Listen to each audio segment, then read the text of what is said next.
प्राचीन काल का समय था जब राजवंश हुआ करते थे। एक राजा था और उसके 4 पुत्र थे।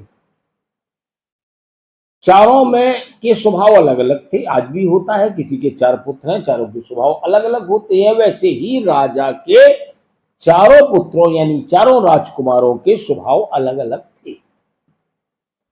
अब राजा को ये चिंता सताने लगी कि भविष्य में इन चारों में कौन योग्य उत्तराधिकारी होगा। मैं किसे, राजा तो एक ही बनेगा, राज को बांटना नहीं है, तो किसी एक को ही तो उत्तराधिकारी बनाना है। तो कौन, इन 4 में कौन उत्तराधिकारी होगा, ये चिंता राजा को सता रही थी। तो एक दिन राजा ने क्या किया कि चारों को हिमालय में कुटिया बनाकर रहते एक विख्यात ऋषि थे, उनके पास भेज दिया कि जाओ तुम उन ऋषि की शरण में जाओ, वहां कुछ दिन रहो और अपने अपने मार्ग को चुनो।